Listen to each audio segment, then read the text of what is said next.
There are two kinds of people in this world. Either you're doing things you know you shouldn't, or you're not doing things you know you should. Guess what? We're both. Hi, I'm Marcy Barker, life and business coach, aka your loving kick in the pants. This podcast is here to help you become accountable with aligned action and become boss-minded while growing a business without sacrificing what matters most. Let's dive in. Good morning, my beautiful people. Welcome to another episode of your loving kick in the pants. Okay, today I want to talk about grief. So, I don't know. A long time ago on social media, I remember that somebody got mad because they made a post without doing what's called a trigger warning. And I was like, how are you supposed to warn somebody that they're going to get triggered? That never made sense to me. But then as I learned more about it, I'm like, oh, give people a little hint of what you're going to talk about, and then they can choose if they want to consume the rest of the content. So for me right now, this is as close as I will get to a trigger warning. We're going to talk about grief and death, and I don't intend to cry. I've cried a lot, getting tears out, but I do think that I know that this totally ties into accountability and being your loving kick in the pants, because when we have conversations that are hard for us or we deal with really heavy things, there is always a purpose for it. Always, 100%. And I will remind you guys, I'm not a super emotional person. I think I'm a very emotional person, but I'm not a very empathetic person. So sometimes when people are feeling into stuff, I am an anchor and I can be solid for someone. And I think that strength gives me the ability to say there's purpose in everything, even though I don't believe that saying there's a reason for everything is helpful when somebody's grieving. But the reason why I wanted to talk about grief is because I serve in my church. I am the Relief Society secretary, which means I serve, if you will, on a committee where we serve women who are 18 and older. And I'm a member of the Church of Jesus Christ of Latter-day Saints. And for lessons on Sunday, we are supposed to do a council. And that means that we talk with everyone in the room and we discuss something that is useful for people to talk about. And in our last meeting, one of the other members said, well, what should we counsel on? And I just said, I think grief. I said, I know it's not a comfortable topic, but in our community, obviously we had the Charlie Kirk thing, which also hit a little bit closer to home because I'm from Utah. So it was pretty shocking. I've also listened to Charlie Kirk for years, and that was shocking. But in my own personal community, we had somebody in our ward die. And we also had another person who used to be in our ward who passed away, and she was pregnant with a baby. I didn't know her, but a lot of people did. We also had another experience with death that's so fresh that I shouldn't even say anything more about that. And I think it's just a really hard topic when you recognize that life could be over just like that. And so in our meeting discussing how we would talk about grief, somebody shared that this was the first time they've ever lost anybody close to them, so it's hitting them kind of hard. And I remember when that happened to me, the very first time I lost somebody close to me, it was my father-in-law 3 years ago. And I remember feeling like, wow, this is how people feel. Because I hear about people dying all the time, but it's not the same way when it's somebody close to you. And I do feel like it was somewhat of a blessing because my father-in-law, he was diagnosed with stage 4 liver cancer, and then within 6 weeks he was gone. And that's very fast for somebody being sick. But I didn't realize, anyway, let me backtrack for a second. Talking about grief, somebody shared that it was her first time losing somebody close to her, and she's just having all these thoughts of like, what was it all for? You know, some people are picking out caskets while all the stores are open and the cars keep going and life is just going on, and somebody else could be having the best day of their life while somebody else is here in a funeral home having the worst day of their life. And it can be really difficult if you haven't experienced it before, so you start to question like, what is even happening? And when you start to have those thoughts of like, what was this all for? What did they leave behind? It can be easy to question, you know, like, what is the existence? Why did I care about doing my laundry? Why did I care about growing a business? Why did I care about doing my hair? Why did I care about all these little things when it could be gone like that? And one of the things that I shared was one of the reasons I believe grief is not just necessary, but beneficial when needed, is we can look at each person in our life and remember what they taught us. And I'm not even talking about like knowing somebody's whole life history, but when I think of very close people who have passed, I feel like there's an overarching message that each of them taught me, and it has shaped me, and it has changed me, and it has directed me in a way that changed everything. And accountability, when I was first writing my book, The Accountability Code, the initial title was supposed to be Stunning Awareness, meaning that when you experience something so deeply, your mind is changed, your emotions are changed, and you have no choice but to behave differently. It's almost like you are shocked and you see something different and you're like, my old me, it doesn't exist anymore because I comprehend something new now, and that changes everything. And so when I think about my father-in-law, he was great. Him and I got along very well, especially because we were like, my mother-in-law's from Iran, and so we used to joke like we grew up the same way, and we understand the white culture. And that even sounds like bad. Like, we get like having a large family, having lots of siblings, fighting with them, doing potlucks, playing out in the parking lot, like it's much different than the way my mother-in-law was raised, and much different than my husband and his brother were raised. So there was some bonding that we really understood from early on, and he taught me a lot of things too. There were a couple times that we butted heads. Like one time I dropped Layla off to be babysat, my very first baby, and I wrote instructions on how to mix the bottle and what to do and what time she might nap and things like that. And when we came home to pick her up, I found my instructions in the garbage. And I was like, oh, heck no, And I just think, I was like, pretend that you're gonna use the instructions, but it's like a whole nother level to throw them in the garbage. But one thing that I learned at his celebration of life from everybody who took a moment to speak about him is that my father-in-law, he did everything for his grandbabies. And I was so blessed that my kids are his only grandbabies. And I didn't realize just how much emphasis and care and love he put making them a priority until he was gone. And so for me, the stunning awareness piece is like, oh my, he went out of his way, and it makes me wonder what I will be like as a grandparent. Because I had my kids young, and so part of me is like, once you guys move out, like then my life starts. And I don't picture myself babysitting my grandbabies, but my life has been made so much more simple because my in-laws were happy and willing to take my kids at any time. Like while I finished school, even they helped babysit. They even went to the point of like trying to buy their own car seats so they could come and pick up my kids whenever they wanted. And I said, no, it doesn't work like that. It absolutely does not work like that. So when my friend said, well, what is this all for? I just think, part of my father-in-law's legacy was treating people with compassion and like putting children first because they're so precious and pure, and he went out of his way to teach them and to support them and to care for them. And I want to be like that. Like I said, my empathy level is very low, but he has taught me how to do more than that, especially when it comes to children. So I'm really grateful for that. Another person I want to talk about is my friend Steve. And Steve I met when Liz was a baby. So Liz is 13 years old now. And Steve he was never married. He never had any kids. And he was converted into the Church of Jesus Christ of Latter-day Saints when he was a teenager. And some things happened, and somebody at church accused him of stealing something, and he didn't do it, and he got offended and he left the church until he was about 50 years old. And he came back to church, and we were in a class, and I was a word missionary at the time, so I was in the same class with Steve, and he was always like, give me that baby, I want to hold that baby.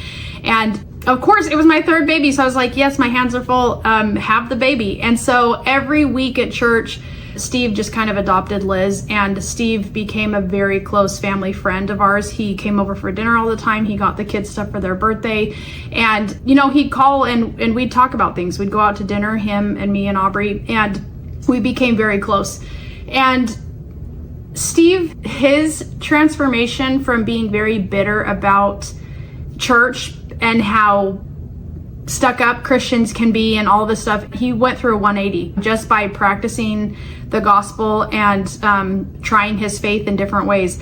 And over time, you know, like he would work as a mechanic, and every once in a while, well, actually pretty often, I'd take the kids to his work and we'd visit him. He'd buy him a snack or whatever. I might have gotten a car wash and stuff, but he would always just check on me that I was following all the rules because now he understands the blessings that come from living a good life. And so sometimes I'd make jokes with him of like, I don't go to church anymore, or like anyway, and it wasn't a light subject for him anymore. So he took his service very seriously. He helped other people. He even asked to speak in church, which he would have never ever done, but he passed away very suddenly, and he had diabetes, and he passed away in his kitchen in the middle of the night, and probably due to his blood sugar. And I just remember when I was in a call, when Aubrey came in and told me, and I just was overcome. I was so sad. But what he taught me is he was always caught doing the right things. Like from the day that he passed, it was like he was supposed to speak in church. He just went to the temple. He was just serving people. He had just visited this person. So he was doing everything right. And I was changed from that, knowing that yes, we were a big part of his story and part of his nurturing, but he went from being a receiver to an absolute giver. And that's how I want to be.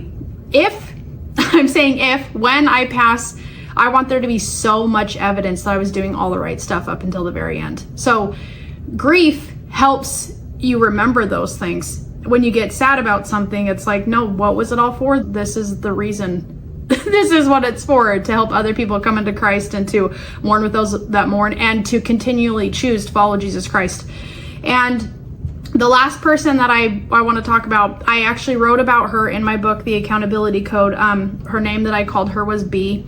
And in this, I'm trying to think of what I made public and what is private. But in short, B, she used to write cards all the time. Let me just pull this up. If I can remember the exact story that it is. Hang on, let me find that out. Hey, my beautiful people. If you're loving these episodes, you'll want the full experience. I've bundled both of my books, The Accountability Code and Becoming Boss Minded, into one powerful package. You'll get instant access to the audiobooks and ebooks so you can learn and grow anytime, anywhere. Head to bossminded.com and grab the book bundle now. It's the perfect way to stay inspired between episodes. All right, let's dive back in. Okay, I found it. And I'm going to read the story word for word. So get comfortable, start your laundry, or if you're going on a drive, this is perfect. This is in my book, The Accountability Code, which you guys can get for free on bossminded.com or marcybarker.com. This story is called Always Ready. And this comes from the commitment chapter. So again, talking about grief and thinking like, what was it all for, and being stunned into something different because your level of awareness has changed. This was something that changed my life, enough for me to put it in my book. So I'm going to share it with you. And as I read this, I want you to think about who in your life has created such a strong experience for you that it's a part of who you are now. All right, always ready. Sometimes in your life, you experience massive change in a short amount of time. Your emotions get hit so strongly that you know without a doubt it changes everything. This story about my friend B was one of those life-changing experiences that changed my commitment to my own expectations in a fundamental way. I hope that as you read or listen to this, you can identify experiences in your life that help you define your commitments to solid, continuing values for your family and yourself. Years ago, I sat in church and listened to my friend B talk about how her physical limits prevented her from helping people in many ways. She said, instead, she'd offer up a prayer when she could. B told me that once she saw someone's car stuck in the snow, and knowing that she couldn't literally help them move out of the way, she offered a prayer on their behalf. Her words inspired me, and I decided to be like B, to pray for those that I couldn't physically help, but I also really wanted to physically help too. My intention was put to the test when I drove home from the gym one day and came upon a truck which had taken a wide turn that caused a bunch of plywood sheets to slide out of the back of their truck. I was able to park quickly and safely run into the road and help the driver lift the planks to clear the intersection. I actually found incredible peace and motivation from that incident to constantly be ready for any emergency moment by staying fit. B continued to inspire my service. If you spoke in church, made someone a meal, or offered a comment in class that impacted her, you would receive a card in the mail days later thanking you. I committed to show my gratitude and love through cards too. I've absolutely loved sending cards. They are excellent ways to offer thanks and lift someone in prayer, even when you cannot physically serve or are unable to call them in person. Side note, I send cards all the time to this day. I've been sending cards for years and years and years, and it's because of B. And when people ask me why I send cards, sometimes it's not just because I was inspired by somebody, it's because I want to beat depression. Like you cannot feel depressive thoughts when you're sending gratitude in the mail, when you're sending gratitude at all, anywhere. Years later, after I moved away, I saw B's daughter post on Facebook that her mom was in the hospital. I quickly messaged Michelle for her mom's hospital address, and I fired off a letter to wish her well. Even though she was unwell, she returned the sentiment with some sweet cards and another card to me. I have kept a collection of letters and cards that I get from friends, family, and clients over the years, and B has her own section. Okay, so you guys are in for a treat because this is a video podcast. I'm not done with the story, but let me show you something. Okay, I just went to my shelf behind my computer. This is a stack of cards. This is something that changed me so much that I have wanted to do to continue being a better person. So if you guys are not watching, I am holding a fat stack that barely fits in my hand of cards that people have written me. And I think this one right here is from B because it looks familiar. Let me see. Hopefully it is. Nope, not that one. It's from somebody else. But these cards, these cards have changed my life because I remember the feeling of being willing to do whatever she could in the moment. Like she knew she couldn't go push people's cars out of the snow, but she could offer a kind word, and she had the consistency and the implementation abilities to do it on a regular basis all the time. I found one of the cards from B. And this actually reminded me, a lot of her cards were homemade. So she said, "Dear Marcy, oh, how you will be missed in our ward. You are simply incredible. Thanks for all you've taught us about faith and love and service. We hate to let you go, but what jolly good fun your new ward will have getting to know such a delightful family.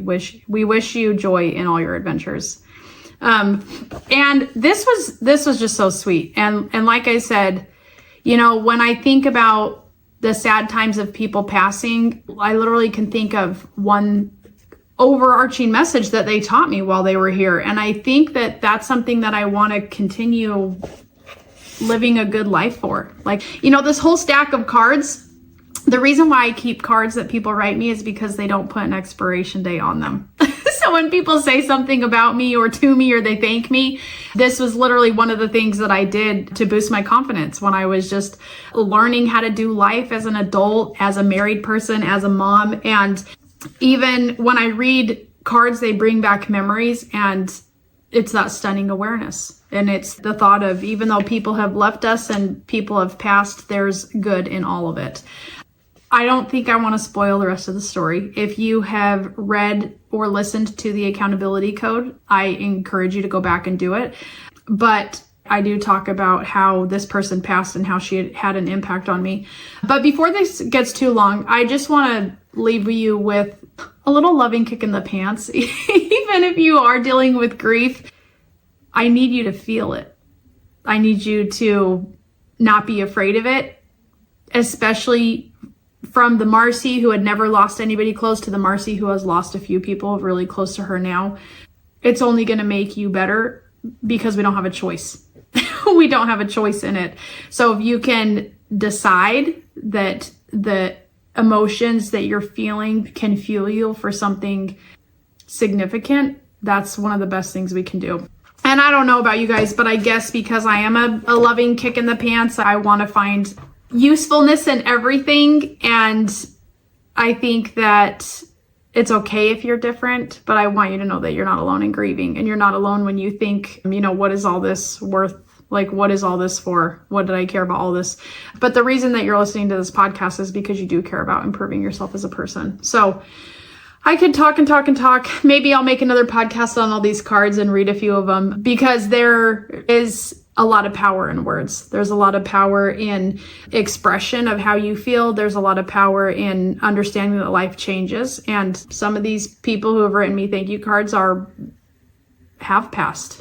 And some of them we're not close anymore. And some of them, I have people that I could reach out today and nurture a relationship. And those are all good reminders. So I hope that if you are listening to this podcast and you are struggling with grief or you have felt it recently, just know that you're not alone. And I'm more than happy to help you take those next steps at a level and pace that's right for you. But until next week, just do your best. That's all. That's all you need to do. We'll see you next week for another episode of Your Loving Kick in the Pants. Thanks for tuning in, friend. If this episode gave you value, don't just keep it to yourself. Share it with someone in your circle who's ready to wake up, show up, and grow their business without sacrificing what matters most.